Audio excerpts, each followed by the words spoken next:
Hello there, ladies and gentlemen. Good evening. I trust you missed us during last week's break week. We're here with a special finals edition of This or That. I am Cradden, and appearing on screen for the first of two times tonight is going to be Plague's finalist mid laner, Trululu. How's it going? Well, I'm in finals. I wasn't fighting for relegation last week, so I can't complain. Well, actually, no. Wait, are you fighting for relegation? Are you in the relegation? No, this is an interesting story before we even get to the first slide. We're fighting for relegation insofar as anyone fights against the French army because Paradox threw up the white flag last week after they couldn't get a roster together. So natural summon killers are brilliant, and even though I can leak scrims on stream, the season's over. Even though we lost the last 4 games against Paradox in non-competitive play, I can proudly say that we've soundly defeated them, just like we defeated Centurion in the regular season, and we have proved beyond all doubters that we deserve to stay in Div 1. Ideal. That is what I like to hear before getting into a this or that episode. Let's Starting do us it. off today, what have we got? We have, what is the big brain role? Jungle or support? Okay, the correct answer is yes for this one, but I can share from a support perspective, and I've heard rumors that you'll be able to argue the other side, but we'll come to those later. So, support, you don't really do damage unless you're one of the guys who likes to play Brand or Pike. A lot of what you do in support, it's talking about the vision, it's talking about helping your team, and there's also a strong shot calling element to it. On the other hand, jungle, you tend not to do damage unless you're one of those people who plays Kha'Zix. You just walk around the map planting wards, and you tend to have a strong shot calling element. So really, anyone who chooses to play these roles and doesn't sort of relegate themselves to the mind-numbing tasks of farming and actually just doing a muscle comparison on the lanes, this is the real big brain area. I don't think there's a single big brain role between them, but I would say that the jungle has to consider the whole map from the start. So if I had to give an edge to someone, it would be the jungler in that scenario. Right, well, for this one, I'm going to say that neither of them require any brain cells. Because support, you don't even have to kill minions. How easy is that? Jungle, you don't have to worry about last hitting. And that is clearly the only skill that matters in League of Legends. Now, with jungle, I would say it's the bigger brain role in general. However, inside VL, we have learned from Sacramento that you only need one good player to win. So if you're a jungler, all you have to do is be like, who's the good player on our team? Well, I guess I'll gank his lane. That's all jungle does. And support does the exact same thing. As if their ADC is good, they stay. And if their ADC is not good, they roam top and mid. And I absolutely hate you, Bramsh. Get out my lane. So I'm going to go with jungle. Because, I don't know. Yeah, I feel like it. Sort of works for slide 1. I mean, sometimes the jungler has the problem of not having a good player to gank, so that's where everyone just refers to them as Hodgson, and he carries Inca to play off victory. So, yeah, I think I'm going to stick with jungle just because Hodgson is part of that role, and man, what else can I say?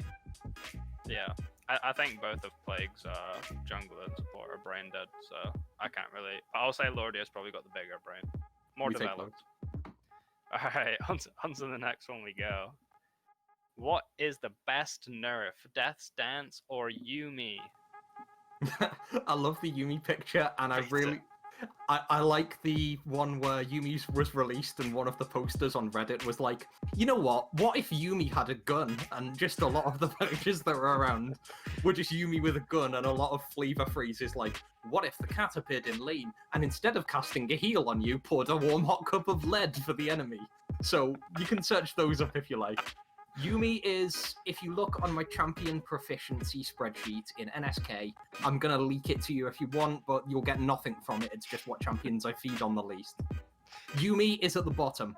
I rate my champions between a 5, which is Zillion, keep those bans coming, and 0 for someone I haven't even played. Yuumi is the only negative number on that sheet, because even though I can't play her, she's simple and she wins games very easily, and combines very well with your Aphelios, mainly your Twitch for the assassination plays, cheers Buffo. Death's Dance, I think you see it a lot more over the map. probably more on the Aphelios, the Aatrox, that guy who you can't kill because of healing, and now Super can't kill because of the healing. Long story short, they're both annoying. I think that Yuumi is probably the better nerf because a lot of people can pick up Death Stance, so there's like a Black Cleaver meta sense of balance, but really only one team can have the Yuumi at the same time.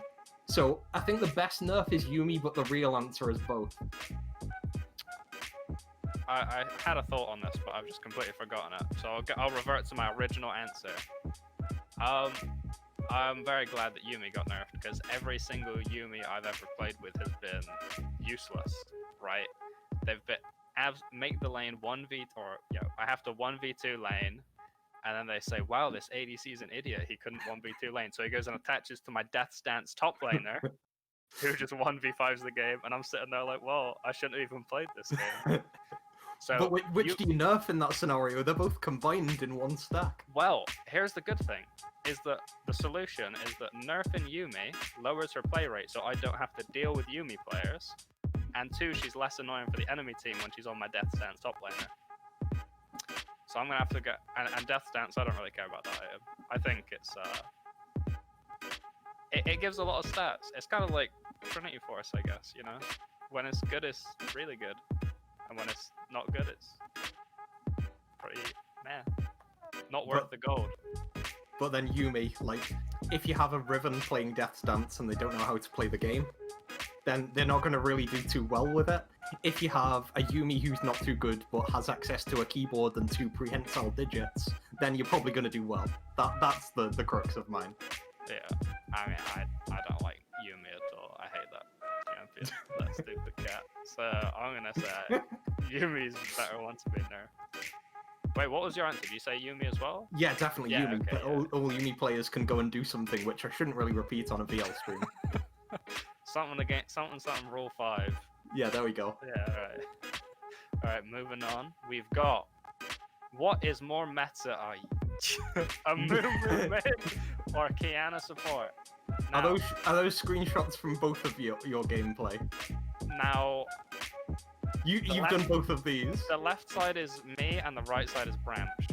Oh, no, of course it's Bramsh. So, one thing I will immediately point out, alright, every time someone's brought up a Mumu mid, I've had to defend myself because I got griefed in both of these games. I got level 2 ganked, and then I got ganked as soon as I TP back to lane, and then my ADC disconnected, and then my top laner gave up on playing the game.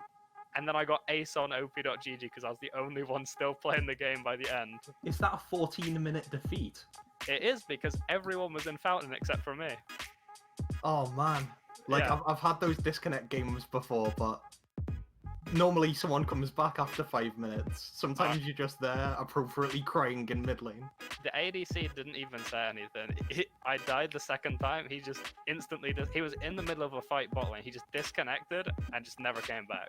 So, at the second game, I was a bit tilted, because my Kindred won me lane by ganking, and then she took 2 of my waves, and then the Vel'Koz came, but it didn't crash into tower, so then she just left, and then I had to push it in, and then I got ganked, and then I died, and then I got ganked when I got back, and then I got flamed, and then I was a bit more tilted, so I was like, give up, fuck this game. There's a lot of champions where you say, if they're ahead, they're doing well, if they're behind, they have no advantage. It's normally like your melee junglers, like your Udyr and so on. For it to be applied to a Mumu mid is kind of appropriate in this situation. I love the Rod of Ages and I love the Royal Eyes. It's... Well, I thought it was going late.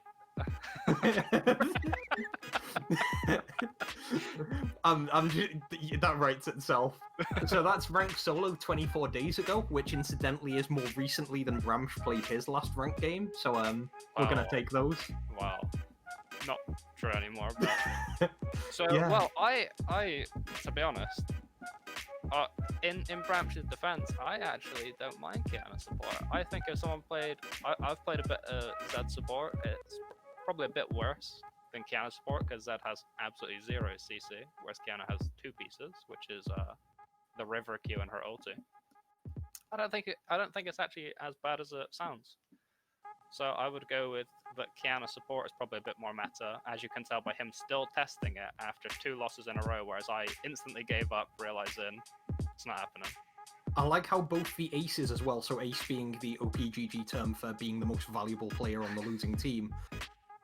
Both aces or MVPs are applied during the first game, and then both of you just hard dropped off after that point. But Bram still kept going for 4 more games afterwards. I mean, comparing the two is beautiful. Like, you of course went 0-2, he had the better record, but then if you look at the tier averages, you're in Plat 1, which is about where you should be. Bramsh is in Gold 1, Plat 4, which means he's a giant sandbagger.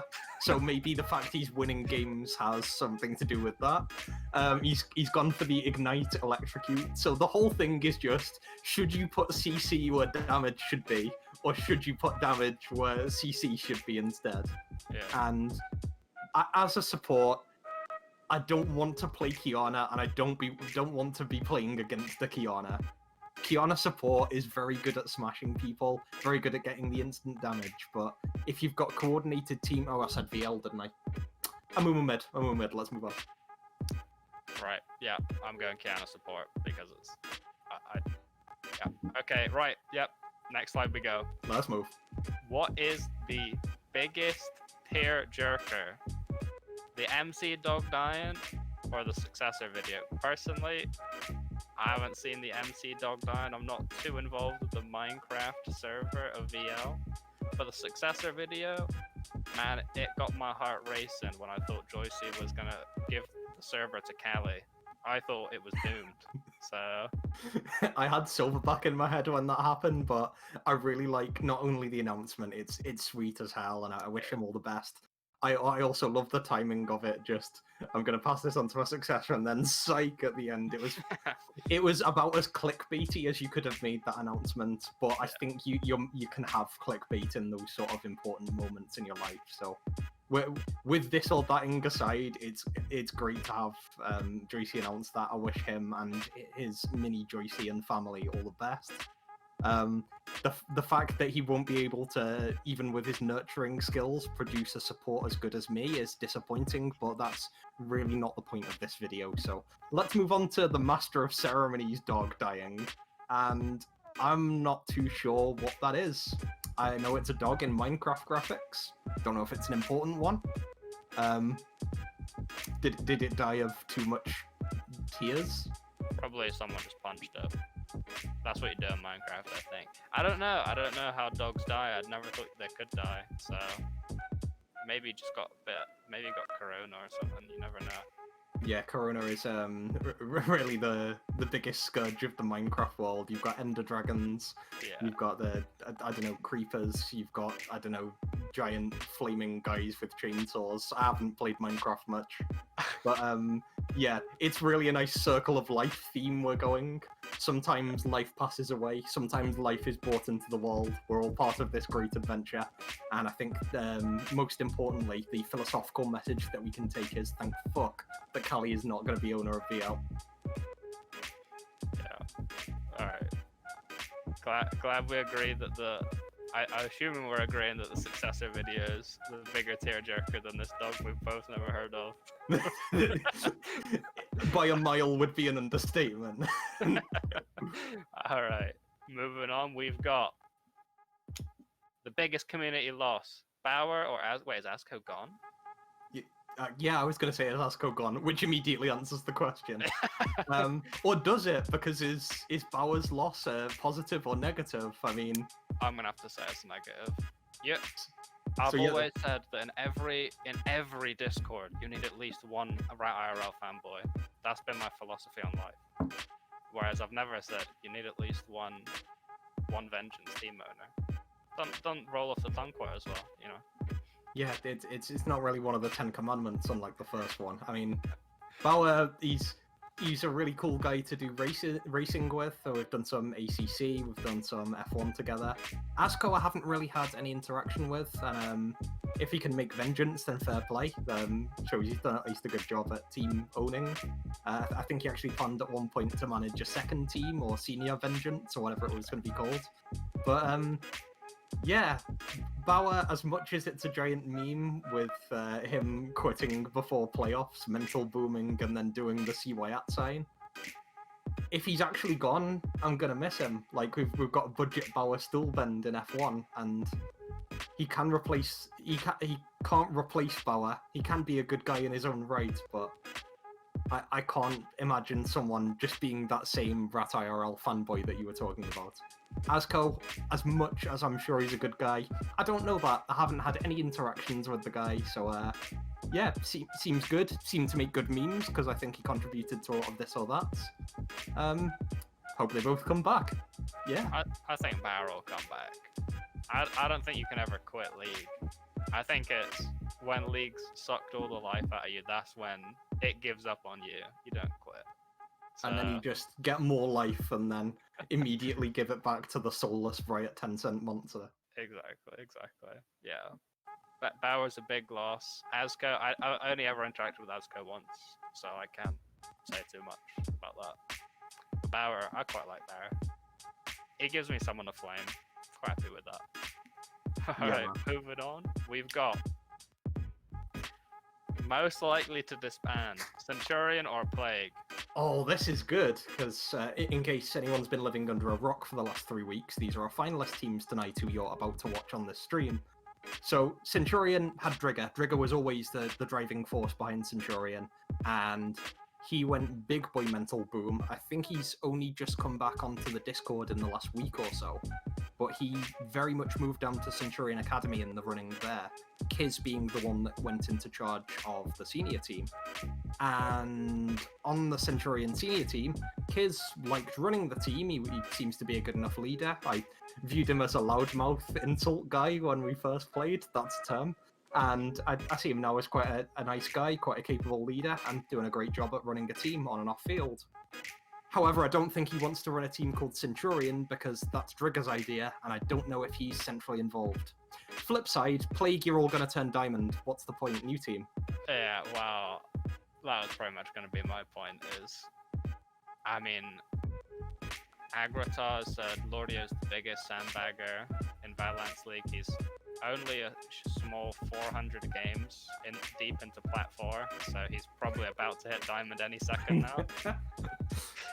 And last is Plat 1. He's been having a couple of struggles recently from the stress of having to play all his ranked games because he magically forgot he has to play NA until like 3 days ago, so he's trying to spam those out now. And I kind of maybe will grind ranked on the week off. It depends how much other stuff I'm doing and if I can even climb because I've lost my platinum, my promos to Plat 1 twice now in the last week, so a bit unlucky really. But well, yeah, I don't know. Centurion probably won't disband. Maybe roster swaps, but I don't think I'll disband. Yeah, I can see Centurion either picking up, dropping off, like they brought Pyrotom in and that was a good move.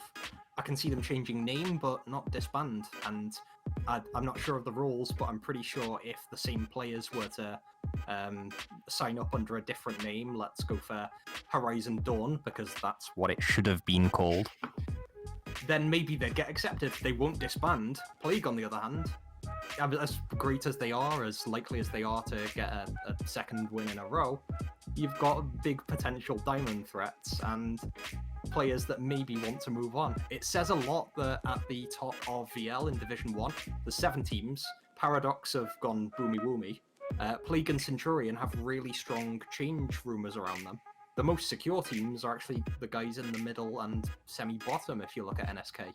So I love that at the same time as we're about to crown one of these two teams the champion for either a first or second split running, we're also talking about which one of them will go boom fastest after the Summoner's Rift games finish. So yeah, I'm going to say Plague are most likely to disband, but Centurion are more likely to change name. Yeah, I'll say Plague is most likely to disband because I don't know how much funding Dopa Student has left from the Chinese investors to put back into Plague. I know Kui is already making his plan Bs at the moment with creating his Div 3 team, and yeah, I don't know if like any of Plague left or whatever, we'd stay. I feel like if one of us left, we'd probably all look for new teams, maybe, instead of trying to replace one player. I think. I don't know. But I don't think Centurion's going to disband, because I think they all work well together. So I can't see any of them even leaving, except maybe top lane again, because I don't know, maybe. Yeah, I don't know about that. All right, let's move on.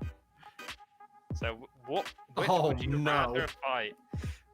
One horse-sized Ruben forehead, or 100 Ruben forehead-sized horses? Nice job on the right image, by the way, Joycey, because yeah, that's not 100 horses, and we've got no frame of reference for your Ruben forehead size. So yeah, I really love the curving on the forehead in the left image as well. Joycey is really about to engage on a life-changing fatherhood journey, and he's really prepared for it because he's actually contoured off your eyebrows really expertly in that left-hand image. I think, thinking about this logically, one forehead, what kind of damage can that do? Where, like, because it's comparing one really big forehead to like loads of medium to large size horses. So I think I'd be a bit more scared of horses the size of my forehead than I would my forehead if it was the size of a horse. Is what I'm gonna say. I'm a lot more scared of horses. Yeah, it really depends on how far you can take the forehead joke, but because you could say it's 1 versus 100 of the same thing. But we're gonna look at if we look at what a forehead is, talking anatomically here. I mean, it's not the whole top of the head, it's not the dome, it's not the hair, it's not the sides, it's not the back, it's not the skull. It's basically just the skin, or maybe even the dermal layer underneath. It's basically going to be like a big flag that you're fighting in the shape of a horse. And if it's in the field, it might be a windy day, you can see the trees blowing over a bit in the background. Just give it a poke, it'll fall over. So that's been set up as a really difficult fight, but forehead memes one way and epidemial anatomical knowledge going the other way. I think we know which we're going for. Yeah, it's the one horse-sized Ruben forehead. Easy fight. I mean, it's like Plague versus Centurion. It's meant to be even, but we all know who's going to win. Come on. Oh, I didn't even say it said which would you rather fight. Yeah, the one forehead. Yeah, I'm quite happy with that one. All right, and we're moving on to what I believe to be our final question of the final episode of Split 2 of VL 2020. What is more accurate? Zoomer Kralulu or Boomer Traden? What the heck has just appeared on my screen? The last time Joycey got this excited about something, he ended up showing us a screenshot of it, like a sonogram, like a few weeks later. I mean, what even is that photo editing? I love the fact that on the right, my face has been put in to make me look like Michael Rosen, who is the guy who did the nice meme. Like, I can just see him there. I'm a big fan of your shades, and they had to even crop out some of your forehead to go for Boomer Traden. Oh my god, this is just meme central. I love it. Well, I think I'm not too much of a surrealist zoomer.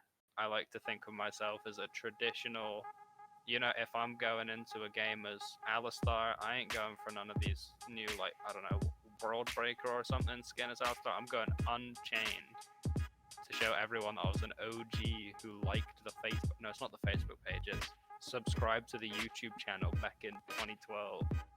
So, yeah, I'd have to say I'm a bit more of a boomer than a zoomer. When I've had you listen to music or post music links in chat, they've always been fairly modern. Get your drum and bass in there, get your mumble rap in there. That's something you might associate with Zoomers, but no, that's a lie. Trululu is Boomer through and through. I mean, we're sitting here like a couple of old veterans week after week talking about our war stories, and if you look at the people we're talking about in the league, literally some of the questions we've had to answer are why Pyrophire looks so young and acts so young, and how much of a boomer you are. I've been called the boomer of VLF1 because I'm the oldest on there. Now that Curly's left NSK, I think that I'm now the oldest on that team. I mean, just give me a walking stick, ship me off to a retirement home, and just hope it has League of Legends in it.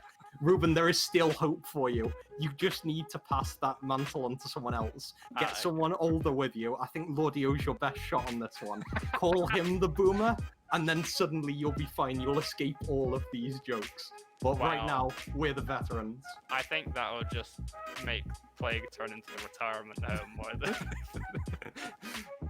we'll all get bullied for it. Well, I guess last is our safety from being called something like that. So I'm safe from that, at least. Yeah, man has fast reactions and like Ezreal, he's about 14. Yeah, exactly. Alright, I'll go with Boomer. What are you going with on this one, Craig? Boomer all the way. War veterans to the end. 7 episodes later. Just sitting on our couch, eating like a packet of nuts and drinking our lager and having walking sticks there. Maybe a couple of cigars, just swapping stories from back in Nam. Yeah, life don't get better than that. True that. But you know what does get better? Ooh. The game is about to start right now. Hell yeah, it does. Plague vs. Centurion. Plague vs. Centurion, the finals rematch, best of 5, culmination of all that has happened in VL, the decision to crown the Division 1 champions. I mean, I think I'm right in saying did Centurion take both regular split best of 3s? Yep.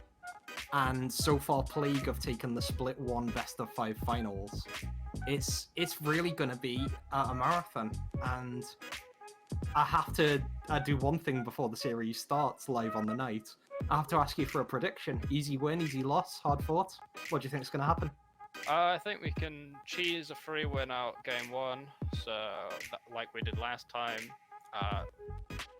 Completely destroy their mantle, and maybe they'll scrape by a win, but I think we're going to go 3-1. I like it. And just to show that this is all scripted and that we're communicating with Riot Games, is there anything that you'd like to inform the audience that will happen? For example, the first streak being an Infernal or a triple kill in game 2? Yes. Last is going to end for the first time in his life with 9.3 CS per minute in game 1. 9.3 CS per minute. You heard it first. We'll get off the screen now. Watch the finals. Enjoy them. Best of luck, Trululu. And I have to say it, but best of luck his team as well. It's going to be fun. And it's going to be done tonight. Thank you for watching This or That. It's been me, Credden, with finalist Trululu. Enjoy.